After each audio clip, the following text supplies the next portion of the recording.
A reading from 2 Chronicles chapter 34.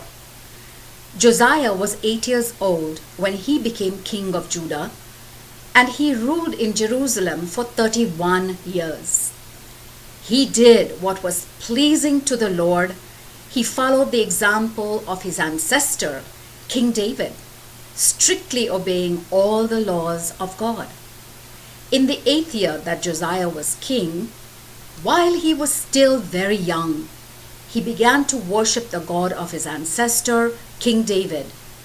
4 years later, he began to destroy the pagan places of worship, the symbols of the goddess Asherah, and all the other idols.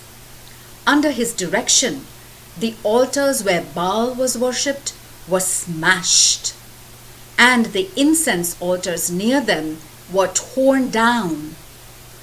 They ground to dust the images of Asherah and all the other idols, and then scattered the dust on the graves of the people who had sacrificed to them. He burned the bones of the pagan priests on the altars where they had worshipped. By doing all this, he made Judah and Jerusalem ritually clean again. He did the same thing in the cities and the devastated areas of Manasseh, Ephraim, and Simeon, and as far north as Naphtali. Throughout the territory of the northern kingdom, he smashed the altars and the symbols of Asherah, ground the idols to dust, and broke into bits all the incense altars. Then he returned to Jerusalem.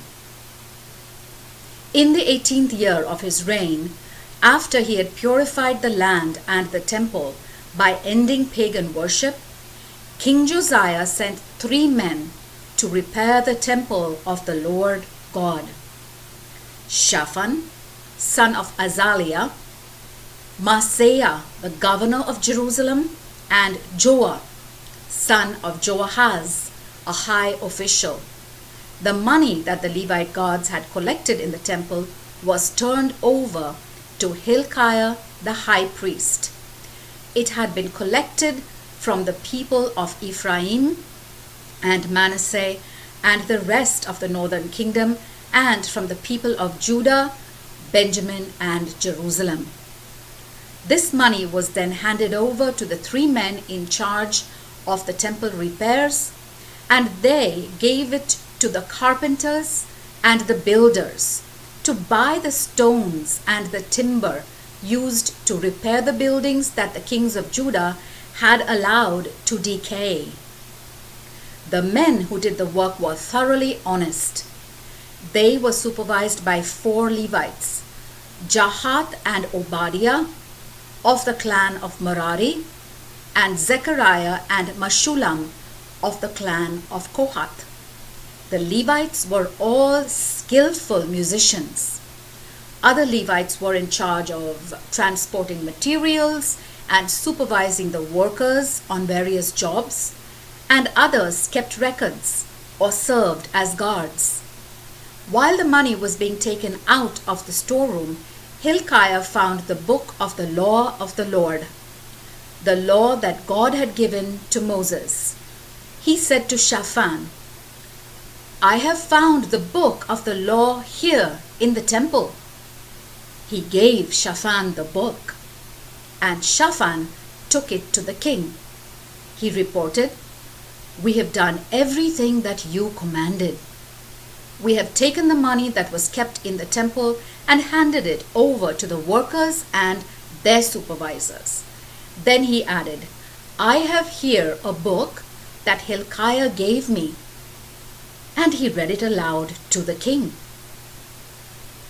When the king heard the book being read, he tore his clothes in dismay and gave the following order to Hilkiah: to Ahikam, son of Shaphan, to Abdon, son of Micaiah, to Shaphan, the court secretary, and to Asaiah, the king's attendant.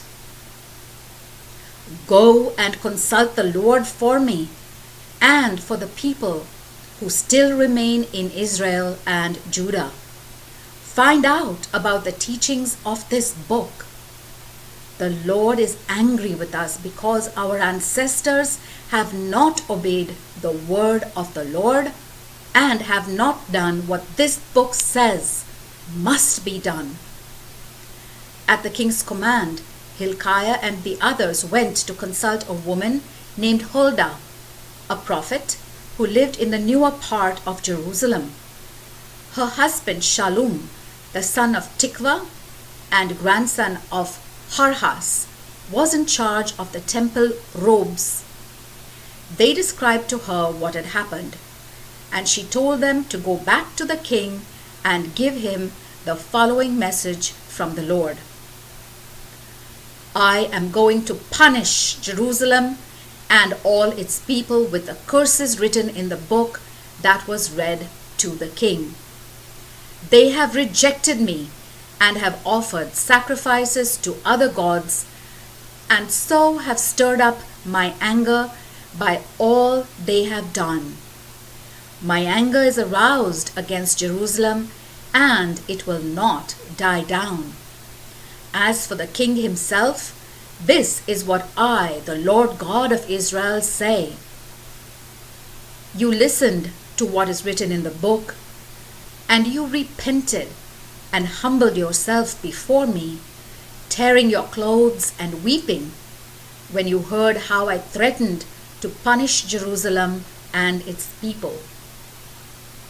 I have heard your prayer, and the punishment which I am going to bring on Jerusalem will not come until after your death. I will let you die in peace. The men returned to King Josiah with this message. King Josiah summoned all the leaders of Judah and Jerusalem, and together they went to the temple accompanied by the priests and the Levites and all the rest of the people, rich and poor alike. Before them all, the king read aloud the whole book of the covenant, which had been found in the temple. He stood by the royal column and made a covenant with the Lord to obey him, to keep his laws and commands with all his heart and soul, and to put into practice the demands attached to the covenant as written in the book.